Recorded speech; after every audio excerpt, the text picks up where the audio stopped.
ការលើមកាន់អំណាចរបស់ខ្មែរក្រហមការចូលកាន់កាប់ទីក្រុងភ្នំពេញថ្ងៃទី17ខែមេសាឆ្នាំ1975បានបញ្ចប់នៅការជ្រៀតជ្រែកពីសំណាក់បរទេសការទម្លាក់គ្រាប់បែកនិងការប្រជុំអាវុធដាក់គ្នានៃសង្គ្រាមស៊ីវិលខ្មែររយៈពេល5ឆ្នាំនៅកម្ពុជាក៏ប៉ុន្តែនៅថ្ងៃនេះដដែលទីក្រុងភ្នំពេញបានធ្លាក់ក្នុងការគ្រប់គ្រងរបស់កងកម្លាំងឧទាមកុម្មុយនីសទាំងស្រុងកងកម្លាំងឧទាមដែលប្រកបដោយឯកសណ្ឋានពណ៌ខ្មៅនិងពណ៌អាចសេះបានធ្វើដំណើរចូលទីក្រុងភ្នំពេញពីគ្រប់ទិសទីប្រជាជនក្នុងទីក្រុងទាំងអស់បាននាំគ្នាចេញមកឈរត្រៀបត្រាតាមដងផ្លូវហើយស្រែកអបអរនិងគ្រវីទង់ក្រណាត់សទោះជាយ៉ាងនេះក្តីក៏មានមនុស្សជាច្រើនបានសង្ងំលាក់ខ្លួននៅក្នុងផ្ទះដោយព្រួយបារម្ភថាខ្លួនអាចត្រូវចាប់ខ្លួនឬបាញ់សម្លាប់ព្រោះភ្លាមនោះខ្មែរក្រហមបានប្រកាសតាមវិទ្យុជាតិថាខ្លួនមិនមែនមកដើម្បីចរចាជាមួយនរណាទាំងអស់ហើយនឹងធ្វើការប្រហារជីវិតតែមន្ត្រីជាន់ខ្ពស់និងមេបញ្ជាការកងទ័ពរបស់រាជរដ្ឋាភិបាលចាស់ប៉ុណ្ណោះជនបរទេសរាប់រយនាក់និងជនជាតិខ្មែរមួយចំនួនបានរត់ទៅជ្រកកូននៅសន្តាគារលើភ្នំបច្ចុប្បន្នគឺជាសន្តាគារលើរ៉ូយ៉ាល់ដែលកាកបាទក្រហមអន្តរជាតិបានប្រកាសថាជាតំបន់អព្យាក្រឹតប៉ុន្តែនៅពេលដែលខ្មែរក្រហមចូលពិនិត្យបោះសម្អាតសន្តាគារនេះជនបរទេសអ្នកកាសែតនិងជនជាតិខ្មែរប្រហែល100នាក់ផ្សេងទៀតបានរត់ទៅជ្រកកូនក្នុងបរិវេណស្ថានទូតបារាំងវិញខ្មែរក្រហមបានបញ្ជាឲ្យជនជាតិខ្មែរទាំងអស់នៅក្នុងស្ថានទូតធ្វើដំណើរទៅកាន់ទីជនបទដើម្បីធ្វើការងារកសិកម្មជនបរទេសប្រមាណ610នាក់បានបន្តស្នាក់នៅក្នុងស្ថានទូតអស់រយៈពេល2សប្តាហ៍ទៀតមុននឹងត្រូវដឹកជញ្ជូនតាមឡានទៅកាន់ព្រំដែនថៃភ្លាមបន្ទាប់ពីរំដោះបានទីក្រុងភ្នំពេញខ្មែរក្រហមបានប្រហារជីវិតមេដឹកនាំជាន់ខ្ពស់3រូបមន្ត្រីរាជការនិងនាយទាហានរាប់រយនាក់របស់រាជរដ្ឋាភិបាលសាធារណរដ្ឋខ្មែរ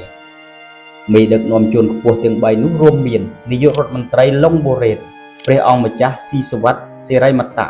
និងលន់នន់ប្អូនប្រុសរបស់លោកសេនាប្រមុខលន់នន់លោកសេនាប្រមុខបានចាកចេញពីប្រទេសមុននេះបន្តិចជាមួយនឹងប្រាក់សោធននិវត្តន៍ចំនួន$1 លានអាមេរិករាជរដ្ឋាភិបាលសហរដ្ឋអាមេរិកបានយល់ព្រមជម្លៀសអ្នកទាំង3ទៅកាន់សហរដ្ឋអាមេរិកប៉ុន្តែអ្នកទាំងនេះបានបដិសេធមិនព្រមចាកចេញព្រះអង្គម្ចាស់ស៊ីសវ័តសេរីមតៈបានសរសេរសម្បត្តិមួយច្បាប់ផ្ញើទៅស្ថានទូតសហរដ្ឋអាមេរិកដោយមានសេចក្តីថាខ្ញុំសូមសម្ដែងនៅការដឹងគុណយ៉ាងស្មោះស្ម័គ្រចំពោះសម្បត្តិនិងការផ្ដល់ជូនរបស់លោកដើម្បីនាំខ្ញុំទៅកាន់សេរីភាពប៉ុន្តែពុទ្ធោអើយខ្ញុំមិនអាចចាកចេញក្នុងសភាពដ៏កំសាកបែបនេះបានទេចំពោះលោកហើយជាពិសេសចំពោះប្រទេសដ៏អស្ចារ្យរបស់លោកខ្ញុំមិនដែលជឿមួយវិនាទីណាឡើយលោកដាច់ចិត្តបោះបង់ចោលមនុស្សដែលបានជ្រើសរើសយកសេរីភាពលោកបានបដិសេធមិនផ្ដល់ការការពារដល់យើងខ្ញុំហើយយើងខ្ញុំក៏មិនអាចធ្វើអ្វីបានទាំងអស់លោកបានចាកចេញហើយវាគឺជាសេចក្តីប្រាថ្នារបស់ខ្ញុំដែលថាលោកនិងប្រទេសរបស់លោកនឹងរកឃើញសុភមង្គលនៅក្រោមមេឃប៉ុន្តែសូមកត់ចំណាំឲ្យបានល្អថាប្រសិនបើខ្ញុំត្រូវស្លាប់នៅទីនេះនៅនឹងកន្លែងគឺនៅក្នុងប្រទេសរបស់ខ្ញុំដែលខ្ញុំស្រឡាញ់ខ្ញុំក៏មិនដឹងធ្វើម៉េចដែរ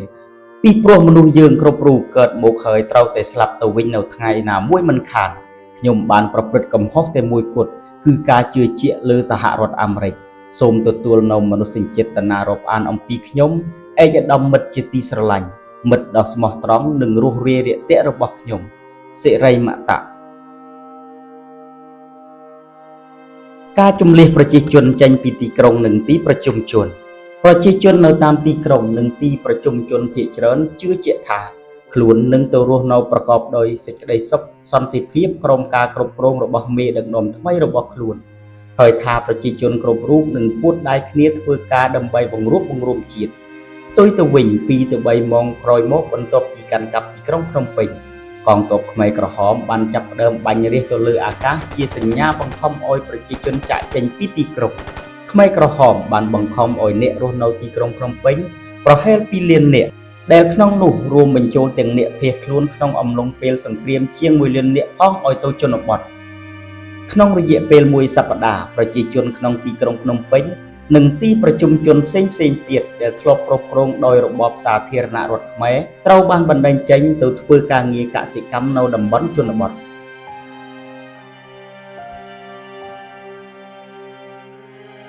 សឹមសុតហៅកុយដែលជាអ្នកធាក់ស៊ីក្លូនៅទីក្រុងភ្នំពេញបានរំលឹកឡើងវិញនៅហេតុការណ៍ដែលគាត់បានឃើញក្នុងអំឡុងពេលជម្លៀសនៅថ្ងៃទី17ខែមេសាឆ្នាំ1975ខ្ញុំបានចេញដំណើរទៅប្រកបរបរដោយធម្មតា2-3ម៉ោងក្រោយមកខ្ញុំឃើញកងទ័ពខ្មែរក្រហមធ្វើដំណើរមកភ្នំពេញប្រជាជនបានចេញមកក្រៅហើយក្រវីក្រណាត់សនិងអាវសស្វាគមន៍ខ្មែរក្រហមភ្លាមនោះពួកគេបានបាញ់កាំភ្លើងឡើងលើអាកាស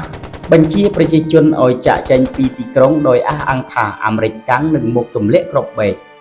ដូចនេះឯទៀតដែរខ្ញុំបានប្រញាប់ប្រញាល់ធ្វើដំណើរចាក់ចេញនៅម៉ោង10ជាមួយបងប្រុសរបស់ខ្ញុំមិត្តភ័ក្តិនៅវត្តជាមួយខ្ញុំនិងលោកសង្ឃ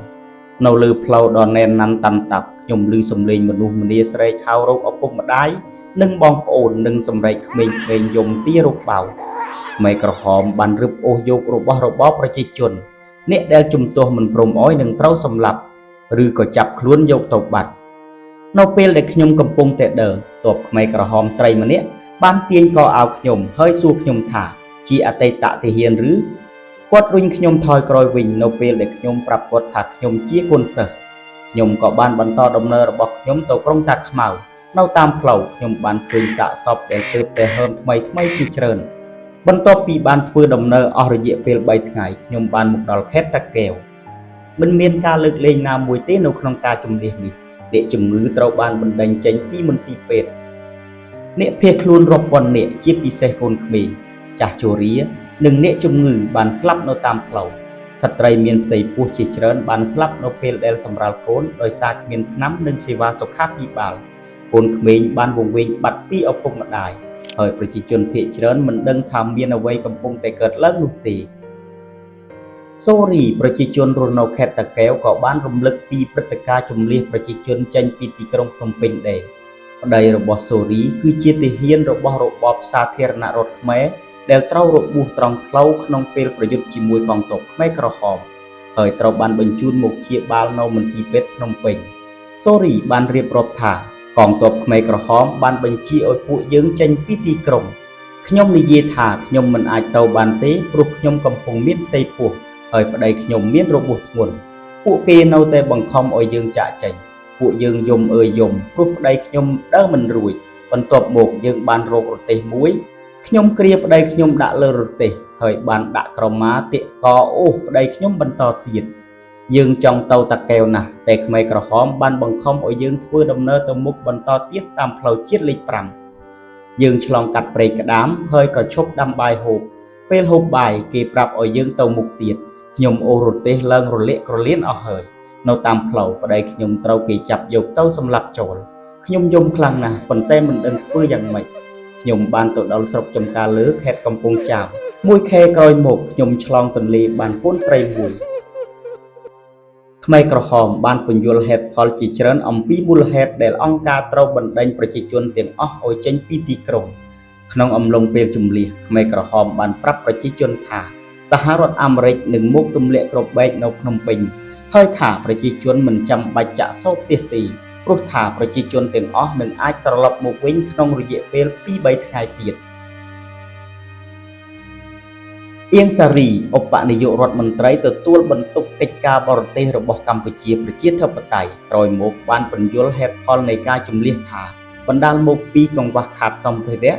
និងមធ្យោបាយដឹកជញ្ជូនម្ហូបអាហារមកកាន់ទីក្រុងប៉ុលពតនៅក្នុងពេលបំពេញទស្សនកិច្ចនៅប្រទេសចិននៅខែតុលាឆ្នាំ1977បាននិយាយថាមូលហេតុនៃការជម្លៀសប្រជាជនគឺដើម្បីបំបែកក្រុមចារកិច្ចរបស់ខ្មាំងប្រវត្តិវិទូភាគច្រើនបានយល់ស្របថាខ្មែរក្រហមមានការបដិញ្ញាចិត្តយ៉ាងមុតមាំដើម្បីប្រែក្លាយកម្ពុជាឲ្យទៅជាប្រទេសរបស់កសិករនិងពលករដែលក្នុងនោះអំពើពុករលួយសក្តិភូមិនិយមនិងមូលធននិយមនឹងត្រូវលុបបំបាត់ចោលទាំងស្រុងខ្មែរក្រហមយល់ឃើញថាប្រជាជននៅទីក្រុងនិងទីប្រជុំជននានាជាមនុស្សមិនស្អាតស្អំហើយមានតែកសិករនៅតាមទីជនបទប៉ុណ្ណោះដែលស្អាតស្អំគ្រប់គ្រាន់សម្រាប់បដិវត្តរបស់ខ្លួន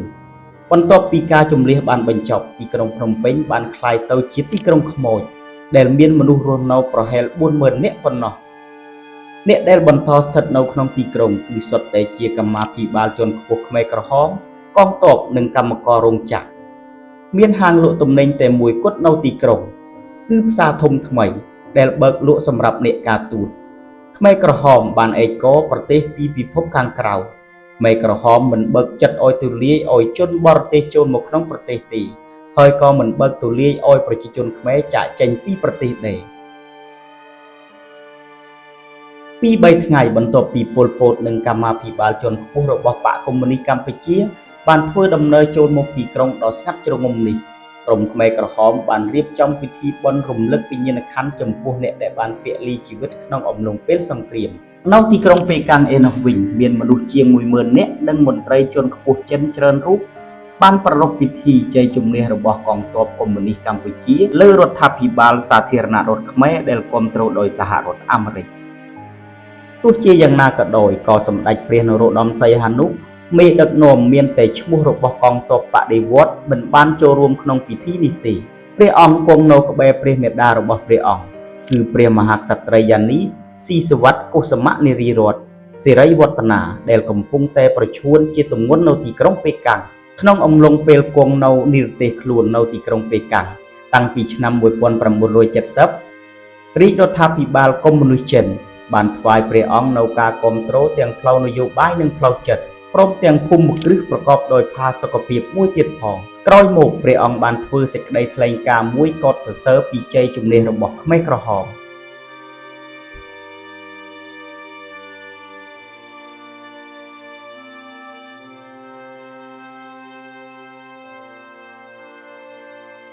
ការបង្កើតរដ្ឋាភិបាលកម្ពុជាប្រជាធិបតេយ្យ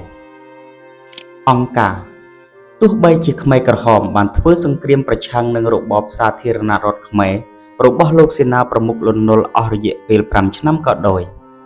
ក៏ចលនានិងមេដឹកនាំសំខាន់ៗរបស់ខ្មែរក្រហមមិនត្រូវបានផ្សព្វផ្សាយជាសាធារណៈដែរបកកុម្មុយនីសកម្ពុជាបានរក្សាការសម្ងាត់នេះស្ទើរតែពេញរយៈពេលដែលខ្លួនគ្រប់គ្រងប្រទេសកម្ពុជាអង្គការបដិវត្តន៍ត្រូវបានបង្កើតឡើងដើម្បីសមាជិកបកកុម្មុយនីសកម្ពុជាអ្នកទាំងនេះត្រូវបានដឹកនាំជាសម្ងាត់ពីសំណាក់ប៉ុល ពតនៅខែកញ្ញាឆ្នាំ 1975 គណៈកម្មាធិការមជ្ឈិមបកកុម្មុយនីសកម្ពុជារួមមានប៉ុល ពត នួនជា ស ភឹម អៀងសារី សុនសេន តាមុកនិងវ៉ាន់វេតនៅឆ្នាំ 1977 សមាជិក3នាក់ទៀតគឺញឹមរស់ ខៀវសំផននិងកែពកត្រូវបានបញ្ចូលទៅក្នុងគណៈកម្មាធិការនេះប៉ុល ពត អៀងសារី សុនសេននិងខៀវសំផនបានទទួលការអប់រំនៅប្រទេសបារាំងចំណែកនួនជាធ្លាប់បានសិក្សារៀនសូត្រនៅប្រទេសថៃនិងវៀតណាម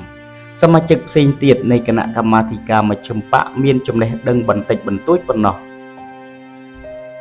ការយាងនិវត្តន៍មកកម្ពុជារបស់សម្ដេចព្រះនរោត្តមសីហនុរហូតដល់ឆ្នាំ 1975 ខ្មែរក្រហមនៅតែហៅខ្លួនឯងថាជារាជរដ្ឋាភិបាលរួបរวมជាតិកម្ពុជាដែលត្រូវបានបង្កើតឡើងនៅទីក្រុងប៉េកាំងនៅឆ្នាំ 1970 ដែលមានសម្ដេចព្រះនរោត្តមសីហនុជាព្រះប្រធានមកដល់ឆ្នាំ 1972 ខ្មែរក្រហមបានត្រួតត្រាលើចលនាស្ទើរតែទាំងស្រុងទៅហើយប៉ុន្តែដើម្បីបានទទួលការស្គាល់ពីអន្តរជាតិនិងការគាំទ្រពីប្រជាជននៅក្នុងប្រទេសចលនានេះនៅបន្តស្ថិតក្រោមអធិបតេយ្យភាពរបស់សម្ដេចព្រះនរោត្តមសីហនុនិងរាជរដ្ឋាភិបាលនិរទេសរបស់ព្រះអង្គដដែលនៅខែកក្កដាឆ្នាំ 1975 ខ្មែរក្រហមបានសុំយាងសម្ដេចព្រះនរោត្តមសីហនុដែលកំពុងគង់និរទេសនៅទីក្រុងព្យុងយ៉ាងប្រទេសកូរ៉េខាងជើងមកកម្ពុជាមុនយាងនិវត្តន៍មកកម្ពុជាព្រះអង្គបានយាងមកកាន់ទីក្រុងប៉េកាំងដើម្បីសុំលាប្រធានាធិបតីចិនម៉ៅសេទុងនិងនាយករដ្ឋមន្ត្រីចិនជូអេនឡាយដែលកំពុងសម្រាកព្យាបាលនៅមន្ទីរពេទ្យក្រោយមកព្រះអង្គបានមានព្រះបន្ទូលថាការសម្រេចព្រះទ័យរបស់ខ្ញុំក្នុងការវិលត្រឡប់មកកម្ពុជាវិញមិនមានន័យថាខ្ញុំយល់ព្រមទទួលស្គាល់ខ្មែរក្រហមទាំងនោះទេប៉ុន្តែខ្ញុំត្រូវធ្វើពលីកម្មដើម្បីជាកិត្តិយសដល់ប្រទេសចិនហើយជាពិសេសដល់លោកនាយករដ្ឋមន្ត្រីចិនជូអេនឡាយដែលបានជួយប្រទេសកម្ពុជានិងខ្លួនខ្ញុំយ៉ាងច្រើនលើសលប់ព្រះអង្គបានយាងត្រឡប់ជាមួយព្រះមហេសីនៅដើមខែកញ្ញាឆ្នាំ 1975 ដោយមានសម្ដេចប៉ែននុតនាយករដ្ឋមន្ត្រីនៃរាជរដ្ឋាភិបាលរួបរวมជាតិកម្ពុជាខៀវសំផនអៀងធីរិទ្ធ និងរាជវង្សានុវង្សមួយចំនួនអមព្រះរាជដំណើរទៀតផងបន្ទាប់ពីយាងនិវត្តន៍មកដល់កម្ពុជាភ្លាមព្រះអង្គបានធ្វើជាអធិបតីក្នុងសម័យប្រជុំគណៈរដ្ឋមន្ត្រីមួយប៉ុន្តែមិនត្រូវបានអនុញ្ញាតឲ្យមានព្រះបន្ទូលអ្វីទាំងអស់តំណែងជាព្រះប្រមុខរដ្ឋដែលក្រុមមេដឹកនាំកម្ពុជាថ្វាយព្រះអង្គនោះមិនមានអំណាចទេ3សប្តាហ៍ក្រោយមកការយាងត្រឡប់មកដល់កម្ពុជាព្រះអង្គត្រូវបានបញ្ជូនទៅអង្គការសហប្រជាជាតិដើម្បីទាមទារយកអាសនៈរបស់កម្ពុជានៅមហាសន្និបាតអង្គការសហប្រជាជាតិនៅក្នុងប្រទេសឯនោះវិញក្រុមអ្នកគាំទ្រព្រះអង្គជាច្រើនអ្នកបានបាត់ខ្លួនដោយគ្មានដំណឹងសមាជិករាជវង្សានុវង្សប្រហែល20អង្គបានចូលទីវង្គតក្នុងរបបកម្ពុជាប្រជាធិបតេយ្យហើយយ៉ាងតិចមានព្រះរាជវង្សានុវង្ស7អង្គផ្សេងទៀតត្រូវបានធ្វើគុតនៅគុកទួលស្លែងរដ្ឋធម្មនុញ្ញកម្ពុជាប្រជាធិបតេយ្យមហាសន្និបាតជាលើកទី3ដែលត្រូវបានប្រារព្ធធ្វើឡើងនៅថ្ងៃទី14ខែធ្នូឆ្នាំ1975បានអនុម័តឲ្យមានការបង្កើតរដ្ឋធម្មនុញ្ញថ្មីមួយដែលត្រូវបានប្រកាសជាផ្លូវការនៅថ្ងៃទី5ខែមករាឆ្នាំ1976ប្រទេសកម្ពុជាត្រូវបានប្តូរឈ្មោះជាផ្លូវការថាកម្ពុជាប្រជាធិបតេយ្យរដ្ឋធម្មនុញ្ញបានបង្កើតសភាតំណាងប្រជាជនចំនួន250អាសនៈដែលក្នុងនោះ150រូបតំណាងឲ្យវណ្ណៈកសិករ50រូបតំណាងឲ្យវណ្ណៈកម្មករនិងពលករនិង50រូបទៀតតំណាងឲ្យកងទ័ពបដិវត្តន៍កម្ពុជារដ្ឋធម្មនុញ្ញមិនមានចែងអ្វីទាំងអស់ទាក់ទងនឹងបកកុម្មុយនីសកម្ពុជាហើយរដ្ឋសភាបានបើកសម័យប្រជុំតែម្ដងគត់នៅខែមេសាឆ្នាំ1976ចម្រៀងជាតិថ្មីមានឈ្មោះថា17មេសមហាជោគជ័យខ្ញុំសូមជូនចម្រៀងឈ្មោះជូនពរមហាជោគជ័យថ្ងៃ17មេសា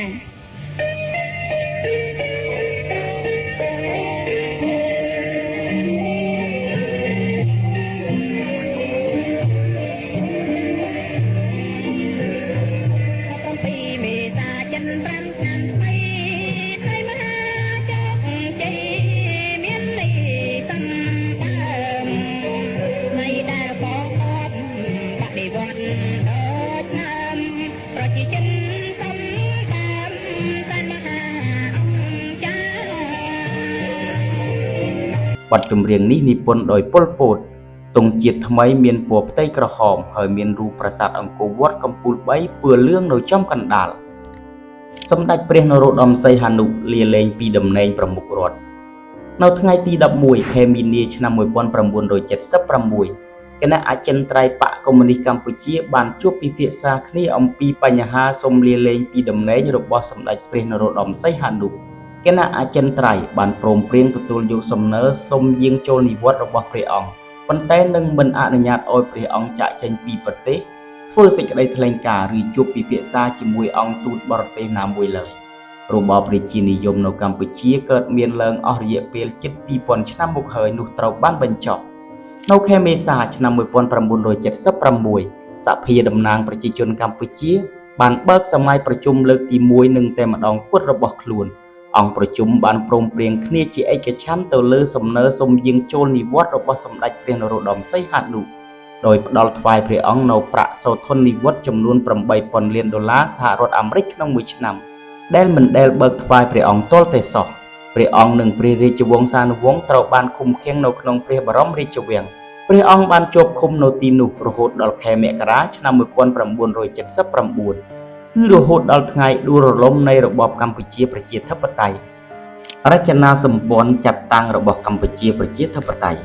បកកុម្មុយនីសកម្ពុជាគឺជាអង្គការតែមួយគត់ដែលមានអំណាចនៅក្នុងរបបកម្ពុជាប្រជាធិបតេយ្យ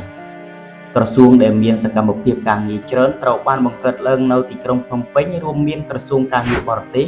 ដឹកនាំដោយអៀងសារីក្រសួងការពារជាតិដឹកនាំដោយស៊ុនសេនក្រសួងឧស្សាហកម្មដឹកនាំដោយជេងអននិងក្រសួងសេដ្ឋកិច្ចដឹកនាំដោយវ៉ាន់វ៉េតគណៈកម្មាធិការតែមួយគត់ដែលមានសិទ្ធិអំណាចក្នុងការធ្វើសេចក្តីសម្រេចនិងអនុម័តគោលនយោបាយរាជរដ្ឋាភិបាលនិងលក្ខន្តិកៈផ្សេងៗគឺគណៈកម្មការអចិន្ត្រៃយ៍បកកុម្មុយនីសកម្ពុជាដែលមានប៉ុល ពតជាលេខានិងនួនជាអនុលេខាមេដឹកនាំបកកុម្មុយនីសកម្ពុជាមិនដែលយកចិត្តទុកដាក់គោរពរដ្ឋធម្មនុញ្ញនិងបទបញ្ញត្តិនានាដែលមេដឹកនាំទាំងនេះជាអ្នកអនុម័តឡើងដោយខ្លួនឯងម្ដងណានោះទេសមាជិកនៃគណៈកម្មាធិការអចិន្ត្រៃយ៍និងគណៈកម្មាធិការមជ្ឈិមបកក៏មានតំណែងក្នុងរាជរដ្ឋាភិបាលដែរ ការផ្លាស់ប្ដូរថ្ងៃកំណើតបកនៅខែមីនាឆ្នាំ1976គណៈកម្មាធិការមជ្ឈិមបកបានសម្រេចយកឆ្នាំ1960ជាឆ្នាំកំណើតបកកុម្មុយនីសកម្ពុជាមេដឹកនាំទាំងនោះបានសម្រេចថាអ្នកទាំងឡាយណាដែលចូលជាសមាជិកមុនឆ្នាំ1960នឹងមិនត្រូវបានចាត់ទុកថាជាសមាជិកបកទៀតទេមជ្ឈិមបកមិនចង់ទទួលស្គាល់សារសំខាន់នៃការជួយជ្រោមជ្រែងរបស់វៀតណាមមុនឆ្នាំ1960ឡើយហើយចង់បដិសេធចូលឥទ្ធិពលរបស់វៀតណាមមកលើបកកុម្មុយនីសកម្ពុជានិងចង់កាត់ផ្តាច់ទំនាក់ទំនងទាំងឡាយដែលធ្លាប់មានជាមួយវៀតណាមផងបកកុម្មុយនីសកម្ពុជាបានបន្តដឹកនាំប្រទេសជាសម្ងាត់នៅក្រោមឈ្មោះថាអង្គការទោះជាយ៉ាងនេះក្តីនៅខែកញ្ញាឆ្នាំ1977គឺមុនដំណើរទស្សនកិច្ចនៅប្រទេសចិនបន្តិចប៉ុលពតបានប្រកាសជាសាធារណៈនៅអធិភាពរបស់បកកុម្មុយនីសកម្ពុជានិងតួនាទីរបស់ខ្លួនជានាយករដ្ឋមន្ត្រីនៃកម្ពុជាប្រជាធិបតេយ្យភូមិសាស្ត្ររដ្ឋបាលកម្ពុជាប្រជាធិបតេយ្យនៅឆ្នាំ1976បកកុម្មុយនីសកម្ពុជាបានបែងចែកកម្ពុជាប្រជាធិបតេយ្យទៅជា6ភូមិភាគដែលរួមមាន32តំបន់ភូមិភាគនីមួយៗគឺយកខេត្ត2ឬច្រើនមកបញ្ចូលគ្នាឬកាត់ស្រុកមួយឬច្រើនចេញពីខេត្តនេះខ្លះឬខេត្តនោះខ្លះមកបញ្ចូលគ្នាភូមិភាគនិងតំបន់ទាំងអស់សុទ្ធតែត្រូវបានដាក់កំណត់សម្គាល់ជាលេខភូមិភាគនីមួយៗចែកចេញជាច្រើនតំបន់ហើយតំបន់នីមួយចែកចេញជាស្រុកឃុំនិងសហករណ៍ភូមិភាគបូព៌ាភូមិភាគ203ដឹកនាំដោយសភឹមដែលធ្វើអត្តឃាតនៅខែឧសភាឆ្នាំ1978ភូមិភាគនេះរួមមានខេត្តព្រៃវែងនិងខេត្តស្វាយរៀងទាំងមូលផ្នែកខ្លះនៃខេត្តកំពង់ចាមដែលស្ថិតនៅខាងកើតទន្លេមេគង្គទាំងអស់និងកាត់ចេញពីស្រុកមួយក្នុងខេត្តក្រចេះគឺស្រុកឆ្លូងនិងកាត់យកស្រុកខ្លះពីខេត្តកណ្ដាលដែលរួមមានស្រុកខ្សាច់កណ្ដាលល្វីអែមនិងមុខកំពូលភូមិភាគនេះចែកចេញជា5តំបន់ដែលរួមមានតំបន់20តំបន់21តំបន់22តំបន់23និងតំបន់24ភូមិភាគនិរដីភូមិភាគ405ដឹកនាំដោយឈិតជឿនហៅតាមុខភូមិភាគនេះរួមមានខេត្តកំពតនិងខេត្តតាកែវទាំងមូលស្រុក2ក្នុងខេត្តកំពង់ស្ពឺគឺស្រុកសំរោងទងនិងស្រុកពងពិសីនិងស្រុក5ក្នុងខេត្តកណ្ដាលស្រុកកណ្ដាលស្ទឹងស្អាងកោះធំគៀនស្វាយនិងស្រុកលើកដេកភូមិភាគនេះចែកចេញជា4តំបន់គឺតំបន់13 33 35និងតំបន់25ភូមិភាគឧត្តរភូមិភាគ303ដឹកនាំដោយកុយធួនហៅធុចពីឆ្នាំ1970ដល់ឆ្នាំ1976បន្ទាប់ពីកុយធួនត្រូវបានចាប់ខ្លួននិងសម្លាប់នៅគុកទួលស្លែងនៅក្នុងឆ្នាំ1977កែពកត្រូវបានចាត់តាំងជាលេខាភូមិភាគនៅឆ្នាំ1977ដដែលកែពកត្រូវបានចាត់តាំងឲ្យធ្វើជាលេខាភូមិភាគកណ្ដាលដែលទើបបង្កើតថ្មីហើយលេខាថ្មីរបស់ភូមិភាគឧត្តរគឺកងចាប់ភូមិភាគនេះរួមមានខេត្តកំពង់ធំទាំងមូលផ្នែកខាងលិចទន្លេមេគង្គទាំងអស់នៃខេត្តកំពង់ចាមនិងស្រុកមួយក្នុងខេត្តក្រចេះស្រុកព្រែកប្រសពហើយចែកចេញជា3តំបន់គឺតំបន់សេ1តំបន់សេ2និងតំបន់សេ3ភូមិភាគពាយ័ព្យភូមិភាគ560ដឹកនាំដោយញឹមរស់ភូមិភាគនេះរួមមានខេត្តពោធិ៍សាត់និងខេត្តបាត់ដំបងទាំងមូលដែលចែកចេញជា7តំបន់រួមមានតំបន់1តំបន់2តំបន់3តំបន់4តំបន់5តំបន់6និងតំបន់7ភូមិភាគបច្ចឹមភូមិភាគ401ដឹកនាំដោយជូចេតភូមិភាគនេះរួមមានខេត្តកោះកុងនិងខេត្តកំពង់ឆ្នាំងទាំងមូលនិងផ្នែកខ្លះនៃខេត្តកំពង់ស្ពឺហើយចែកជា5តំបន់គឺតំបន់31តំបន់32តំបន់37តំបន់15និងតំបន់11ភូមិភាគអេសានភូមិភាគ108ដឹកនាំដោយណៃសារ៉ាន់ហៅយ៉ាត្រូវបានសម្លាប់នៅក្នុងឆ្នាំ1976ភូមិភាគនេះរួមមានខេត្តរតនគិរីទាំងមូលខេត្តមណ្ឌលគិរីទាំងមូលផ្នែកខ្លះនៃខេត្តក្រចេះនិងផ្នែកខ្លះនៃខេត្តស្ទឹងត្រែងដែលស្ថិតនៅត្រើយខាងលិចទន្លេមេគង្គភូមិភាគនេះចែកចេញជា6តំបន់គឺតំបន់101 102 104 105 107ក្នុងឆ្នាំ1976នេះកម្ពុជាប្រជាធិបតេយ្យបានបង្កើតតំបន់ស្វយ័តចំនួន2ផ្សេងទៀតដែលមិនចំណុះឲ្យភូមិភាគណាមួយឡើយហើយធ្វើការតាក់ទងការងារផ្ទាល់ជាមួយគណៈកម្មាធិការមជ្ឈិមបកតំបន់ទាំងនោះរួមមានតំបន់សៀមរាបឧត្តរមានជ័យ តំបន់106និងតំបន់ព្រះវិហារតំបន់103ក្រុងកំពង់សោមក៏ត្រូវបានចាត់តាំងដោយលេខពីភូមិភាគដែរនៅក្នុងឆ្នាំ1977ភូមិភាគថ្មីមួយទៀតគឺភូមិភាគកណ្ដាលត្រូវបានបង្កើតឡើងភូមិភាគនេះមានទីតាំងស្ថិតនៅត្រង់អតីតភូមិភាគឧត្តរចំណែកភូមិភាគឧត្តរថ្មីត្រូវបានប្តូរទីតាំងទៅតំបន់សៀមរាបឧត្តរមានជ័យនិងតំបន់ព្រះវិហារតំបន់ក្រចេះឬតំបន់505និងតំបន់មណ្ឌលគិរីឬតំបន់105ត្រូវបានបំបែកចេញពីភូមិភាគឦសាននិងចាត់តាំងជាតំបន់ស្វយ័ត